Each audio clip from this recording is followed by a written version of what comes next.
In our culture, everything is based on success. But what is success? Who defined it? Who decided that success was the goal instead of fulfillment? What happens if we shake up that definition? What if we make our own definition of success? My name is Tony Grebmeyer, and on this podcast, I'm going to dig deep into the real stories behind success. Join me as I interview other entrepreneurs who've climbed up Success Mountain and have come back down to share their stories so you can succeed. If you're ready to join a community of other entrepreneurs redefining success and finding fulfillment, go to BeFulfilledLife.com and join the community. Now, let's dive into today's show. Welcome to Be Fulfilled. It is the real stories behind success. I'm your host today, Tony Grebmeyer, and I'm really looking forward to the conversation with a fascinating woman, a good friend. She's an award-winning humanitarian, international speaker, and a professional coach. She left a cushy Fortune 100 career to spend her afternoon talking to me. No. Seriously, for the adventures of entrepreneurship. She's the CEO and founder of Lucra, a coaching firm devoted to helping entrepreneurs create wealth in all areas of life. She is also the author of the bestselling book, The Heart of Consciousness, and she is the host of the Lucrative Society, a podcast exploring the intersections of wealth and happiness. A dear, dear friend of mine. Please put your hands together. Can you, a couple more, please? For Mindie Kniss. Slow clap, everybody. Slow clap. Awkward clap, but hey, you know what? Everybody in their car just hopefully didn't take their hands off their steering wheel, or while they're at home, hiding out right now, did put their hands together to support you. Because I got to tell you, I've been looking forward to this for a long time. Because you mean the world to me, and I love what you stand for and how you show up, and I love that you have always just been a kind of a heart path for me, just somebody who's just got a big heart to just make the world a better place. So I'm excited you're here. Well, thanks for having me, Tony. It's always good to hang out with you. All right. I'm going to now ask you the one question every guest gets. What is your definition of success? My definition of success is feeling good on a mostly day-to-day basis. I'm not talking like you have to feel great and like sunshine every single day. But success to me is that feeling. It's not about my outside situation. It's not about necessarily the house that I live in or the car that I drive or the money in the bank, any of that stuff.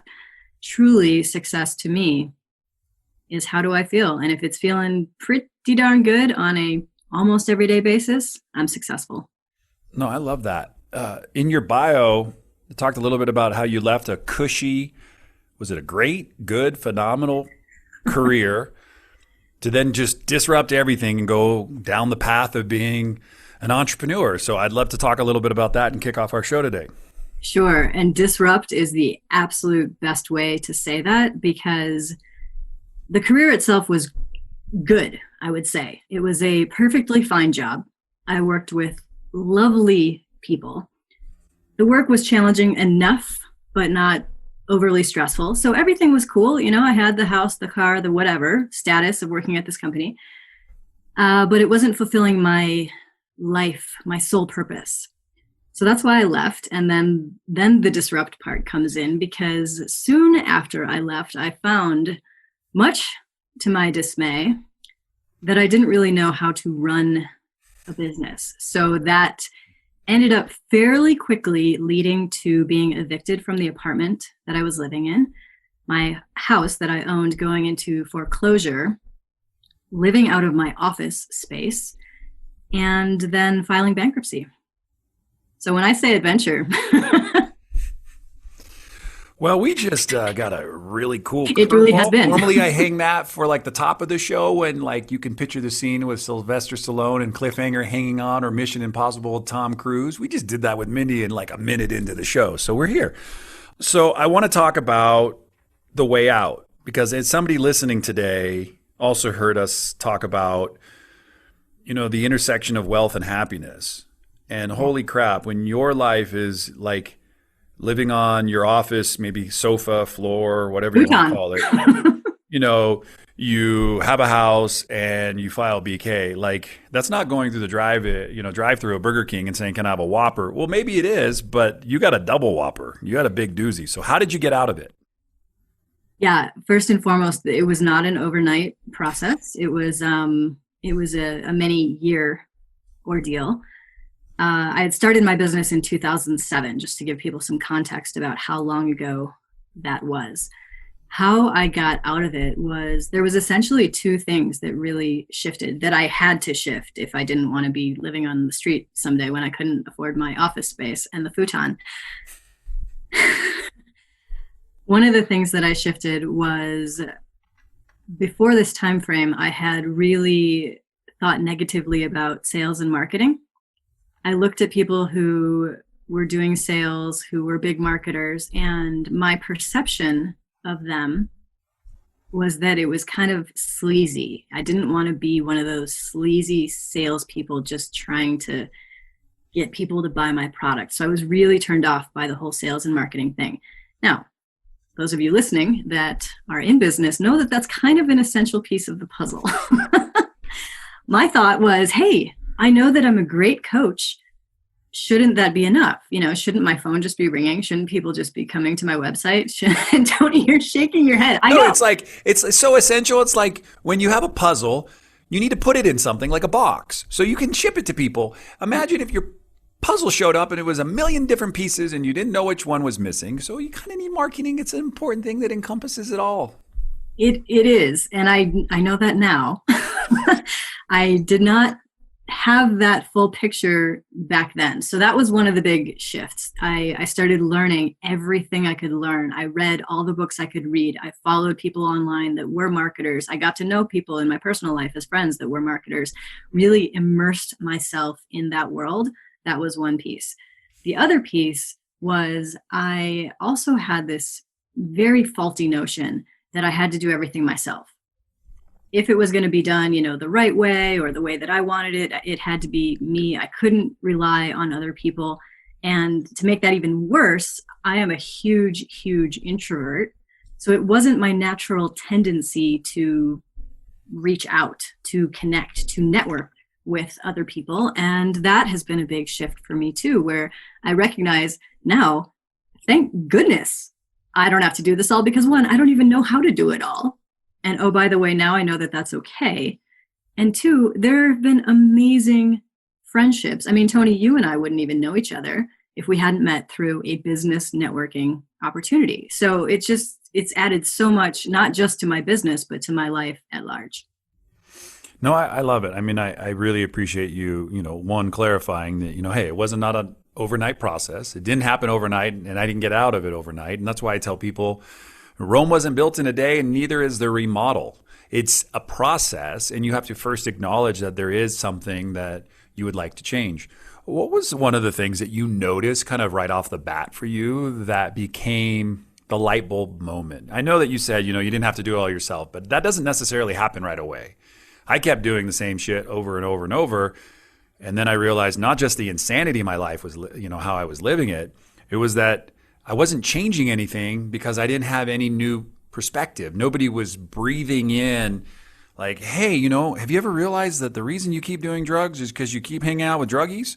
Like, the reason you're broke is because the people you hang around with are broke. Have you ever noticed those things? And then I had a light bulb epiphany when my buddy said, hey, your life has meaning and purpose, but what you're doing right now didn't. That was my light bulb moment, because he like basically held up a mirror for me to see myself going, oh, you're right.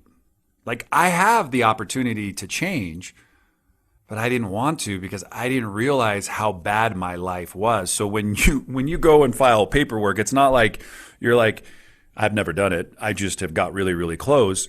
You begin to list all of the things out where all of your money went, or assets and everything. Was that an aha moment for you when you began to go through that process? It was a very shameful moment. I did not, it was many moments that did not feel very good. I would say that the biggest light bulb moment, and of course there were many of them, but one that just came to mind right away when you started asking that was I was having a conversation with my husband, Sean, who you also know, Tony. And I was living in Portland, Oregon at the time. I was also in grad school at the time, or had just really finished grad school at that time. And I remember saying to Sean, well, nobody in Portland has any money. And Sean, being Sean, kind of was like, what? Mindie, Brendan Burchard lives in Portland, and I think there are probably other people that have been really successful and doing really well, and they're living in Portland. Now, my version of Portland was a bunch of broke grad students. We were all writers, so we had that starving artist mentality really strong. And I was like, nobody in Portland has money. What are you talking about? Sean's thing was like, you need to raise your price. I'm like, how could I do that? So I was fighting for my reality, which was in this little bubble of starving artist grad students. In Star Wars, we're talking New Hope. Han Solo comes in from like getting the Falcon into like the universe, and he's heading towards Alderaan. And he walks in and he sees Luke with the blast shield on, and he's like, that hokey religion, this hokey thing doesn't work. I could just see how Sean, being Sean, says it to you, and you're like, you're right. And it's like, I call that a moment where you're like, you almost lift up your blast shield and realize, you know what? I did feel that. Thank you so much for helping me to see, because I was blind. Like, I literally had my blinders on. I didn't see, because sometimes as an entrepreneur, and I'm sure you've even felt this in your own journey, is you're rowing your own boat and you never even lifted your head to realize you're just going in freaking circles. Right. You're like, row, row, row your boat. Whoa, I ain't going anywhere. So you get this aha moment. You get the Brendan Burchard kind of light bulb moment, like with Sean saying, hey, you make a transition, and do prices get raised? Yeah, I did. And it was one of the scariest things I've ever done, because I was so used to undercharging, undervaluing my service, and saying, oh, well, I'm just starting, the whole thing. But really, like, you can come up with excuses for that anytime, whether you've been in business for a year or 10 years. So all of that was just excuse. And not only Sean, but I had some other just amazing people in my life that would call me on my crap and say, what are you doing? Like, let's play. Yeah, it's so important to have good counsel. There's not quotes out there in the universe that exist like you are the 5 people you hang around with. And I'm like, Ethan, Owen, Amber, my mom. Okay, that's me. That's 5. All right, great. And they're all doing stuff, but I'm not. So then that's when my light bulb goes off for me and going, what's my excuse? And I love that you just put that. We all can make excuses at any time. So how do you make the transition, at the time you're dating Sean, from Portland to where do you end up? Well, there's a whole winding journey in that story. I was the person who was never, ever, ever, ever, I can't even stress that enough, never, ever going to move for a man, ever. I also wasn't planning to get married. So as you know, that all of those things went out the window when real love, like true partnership, knocked on my door. That was Sean.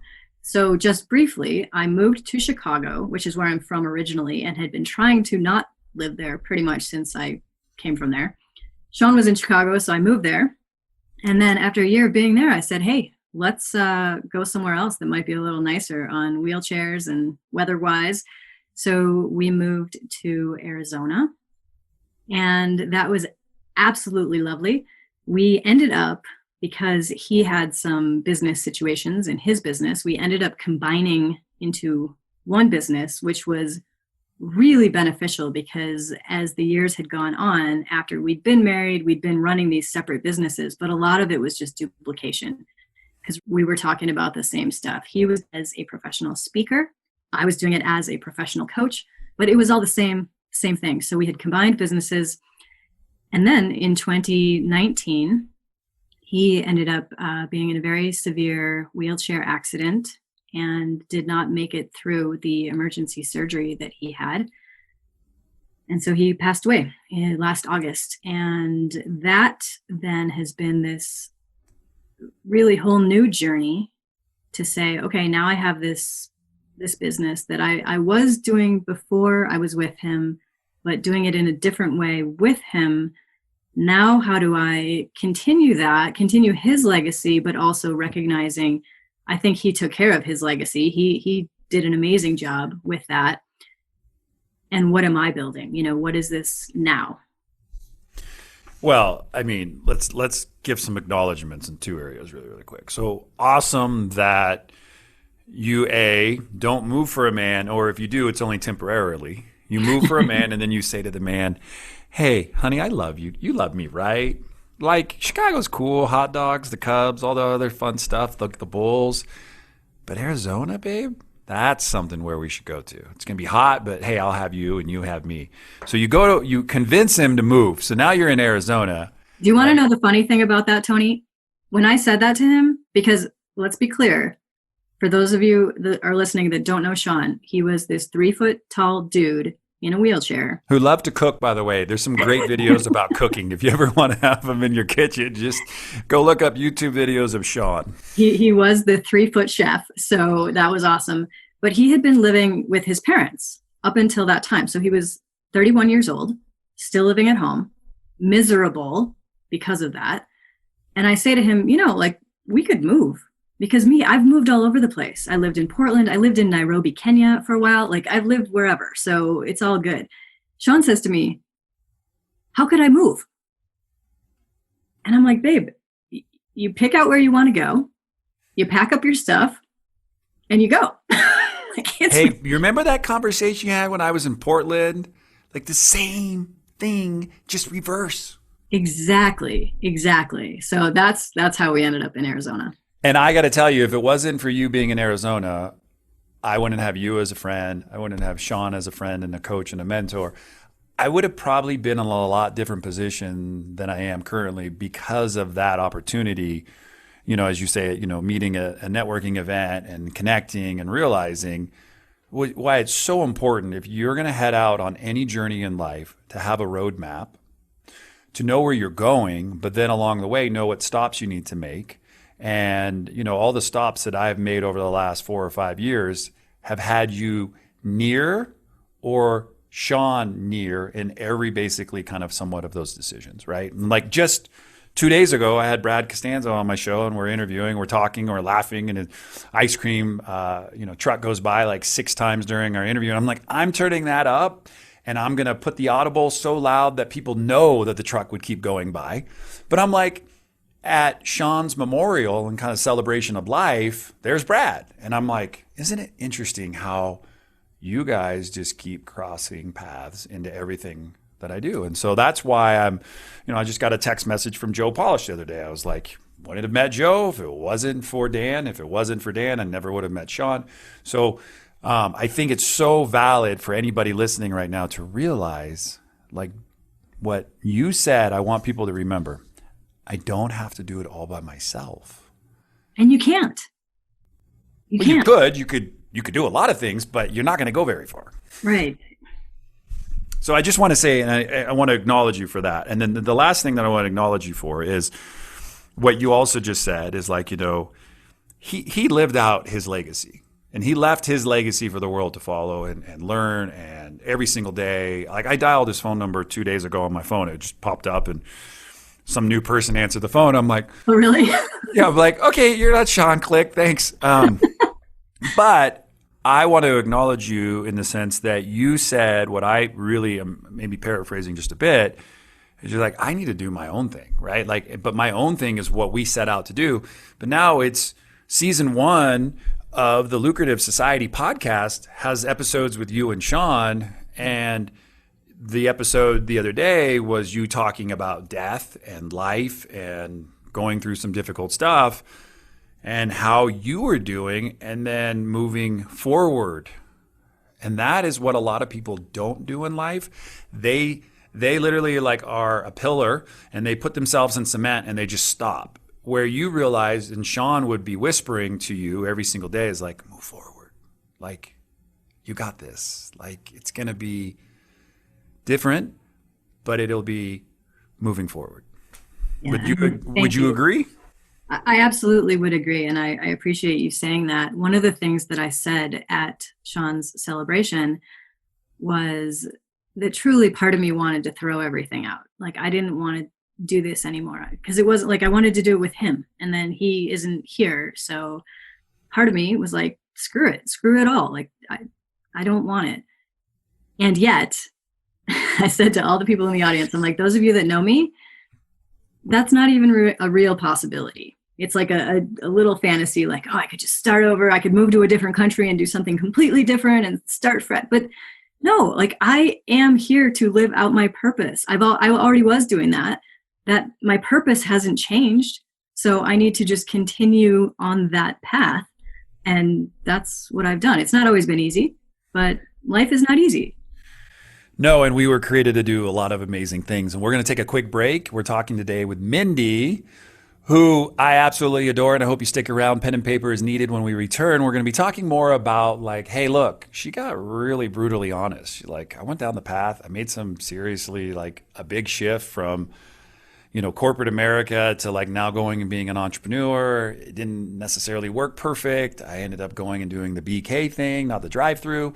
And next thing I know, I've got a lot of choices of what I get to do. And when I'm living in Portland, now I'm back in Chicago. I'm like, I don't want to be back home. And then we move, transition. Sean comes into the picture and we move to Arizona. We have a great life. Sean, tragically is in an accident, airlifted. And then now Mindie is like, all right, what am I going to do? And she said, I'm going to live out my purpose. My purpose hasn't shifted or changed.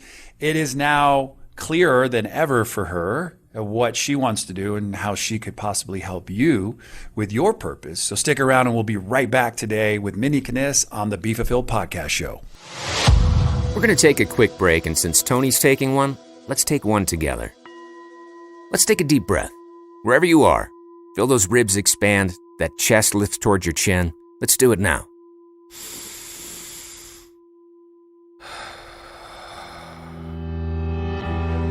That feels good, right? That's one of over 23,000 breaths you're going to take today. You don't even think about it. You're focused on that one. That's life.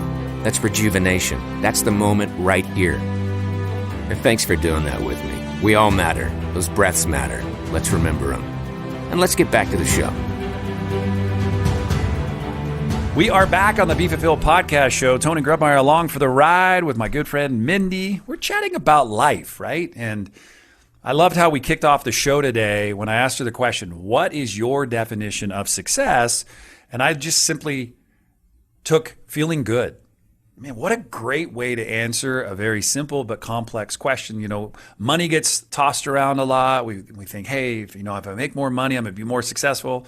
I was reading today this really interesting kind of like fact came from a devotional that I was reading, and Rick Warren put it that 46%, when this was written, of divorces end over a financial decision. Like there is no more money left in the bank account. The average person, makes $1,000, spends $1,300 a month. Like the numbers are so crazy. And I'm so glad that you just said feeling good, because no matter what, when you were going through what you went through, you got through it.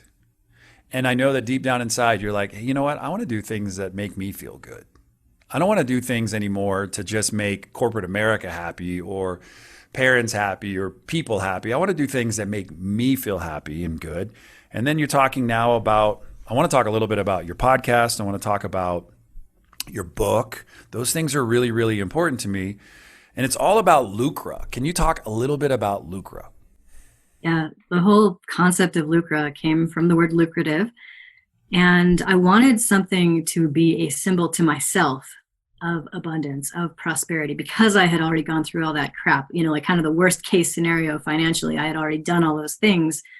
I wanted my business to be something that to me was inspiring in the money sense as well. And Sean helped me come up with the name for it. Lucra was like the thing that we were going to put together. And it's really great because I get to do all the things that I love to do. My joke at my retreat that I hold annually is, you guys, I would be here doing this anyway. These are literally the things that I do on a day-to-day or week-to-week basis. And I'm just really delighted that you're here doing them with me. So it's a combination of coaching, the podcast, live events when we can do live events, when the world is open for live events, and just really elevating people. Yes, good with the mask, Tony. It's about elevating people and helping them recognize their potential, helping them get clear on what they're here to do, the purpose that they're here on their path. And the piece that I add into the puzzle that is fairly unique is looking at the science of the heart, science of heart intelligence, and bringing that into the conversation, because a lot of people in the heart space are either fairly soft in their teaching or a little bit woo-woo, or some of both. And I generally am not either of those things. I use peer-reviewed science to back everything that I'm saying, and nobody that knows me would consider me soft. So it's a different thing, especially coming from a woman. I was looking out when I was looking for book publishers at other people in that space talking about heart intelligence. They're all men in terms of the way that I speak about it. So I'm like, yeah, men know a lot about the heart. Well, that's what's so weird about it is you would think that it might be more of a woman's realm, but using that science, using the way that they talk about it, it's all dudes. So I'm like, all right, like let's get another voice in there. And then I want to teach other people, men, women, whomever, to learn how to access that intelligence and then utilize it in their life going forward. No, and I've had an opportunity to see your work firsthand, understand your teachings, and just sit back and go, damn, I learned something today, right? And for the longest period of time, I would walk into the room, and you've probably heard this statement somewhere. You don't want to be the smartest man in the room or you're in the wrong room. You want to be the person to learn. And so I've probably been for the last 3 years really showing up with a student mentality. I want to go be a student today.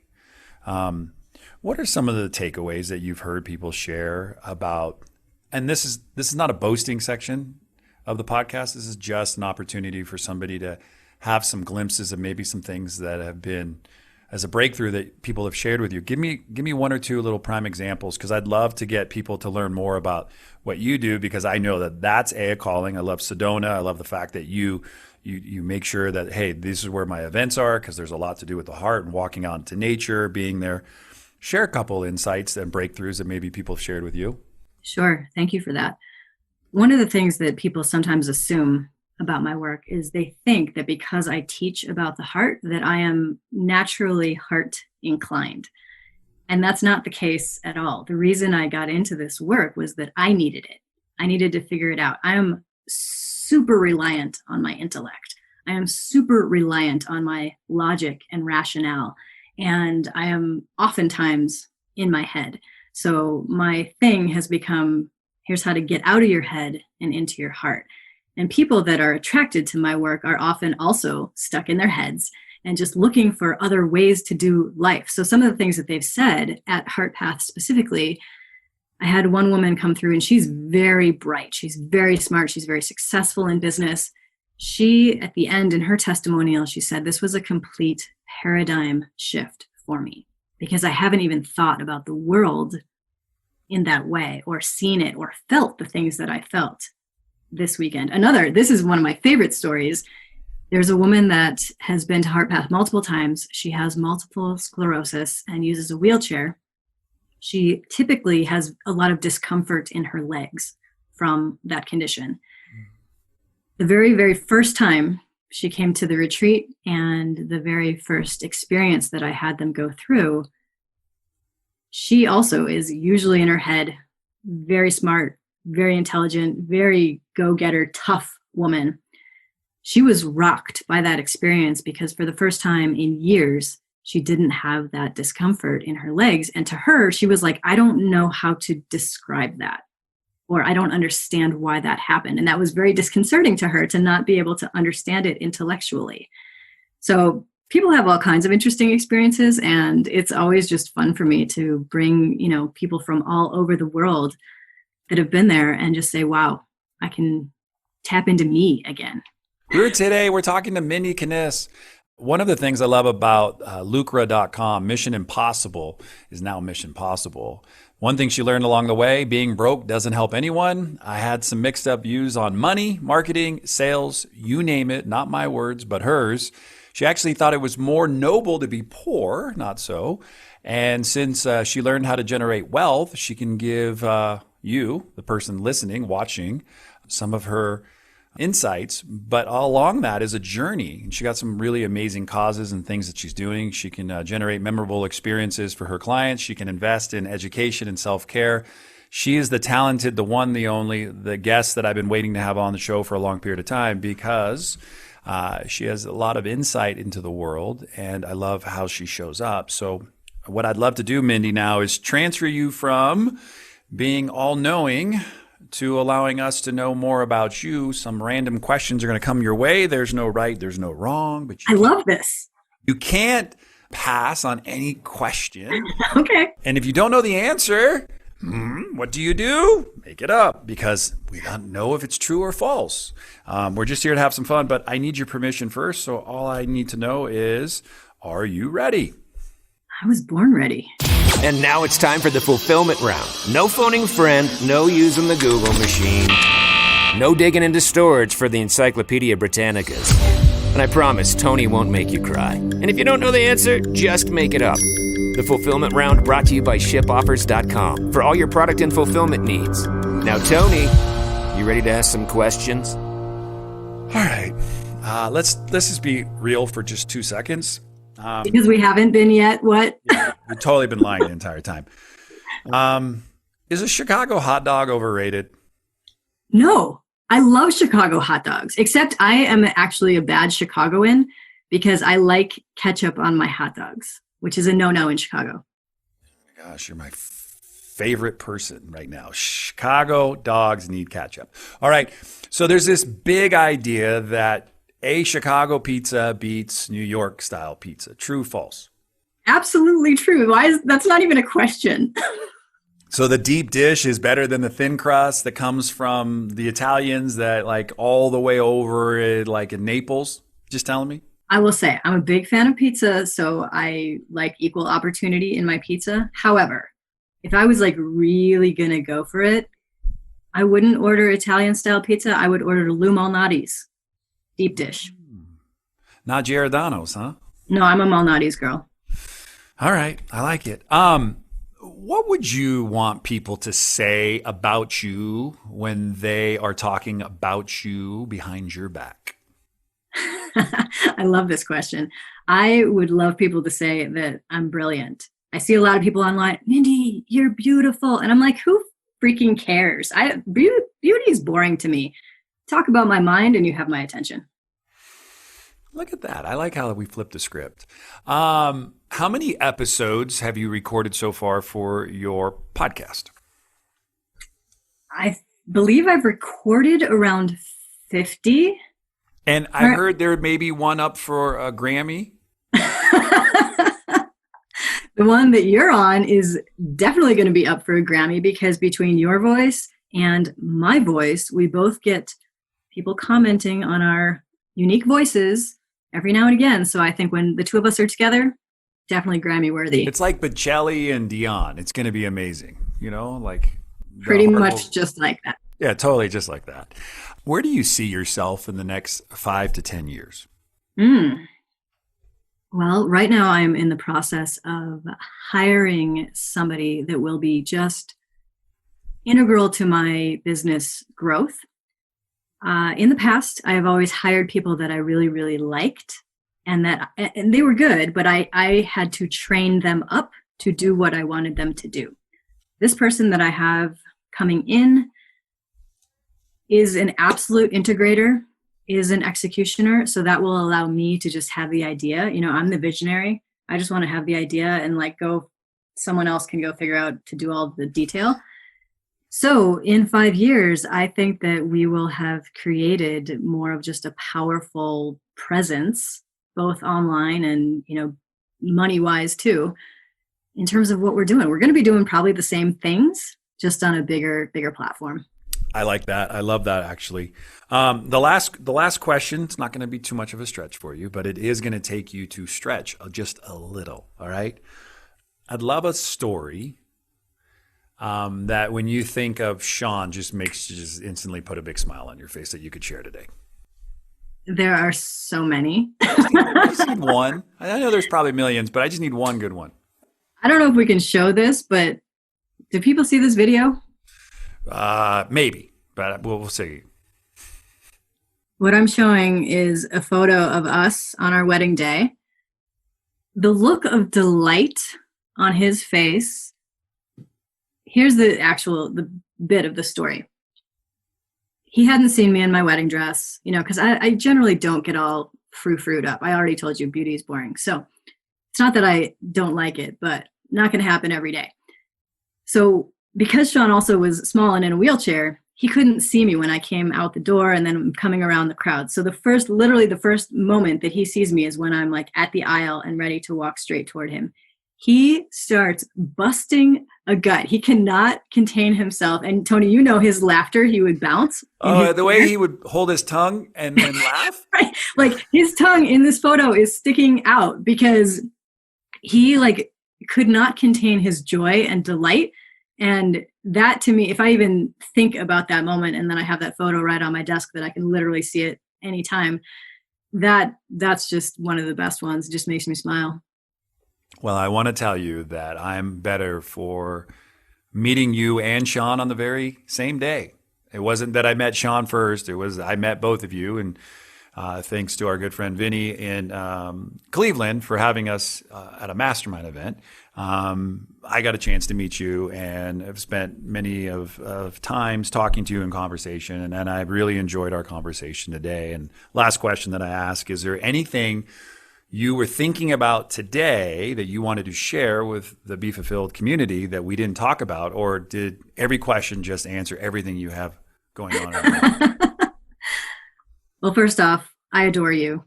I and Sean, we both just thought and think so highly of you and just absolutely love having you in my life. I would say, just as a final thought for your audience, life is so awesome. Life is so awesome. And if there's somebody out there that's maybe thinking that it's dark or sad or any of the things, it's like you're just not looking hard enough, because light is all around and just life is absolutely amazing.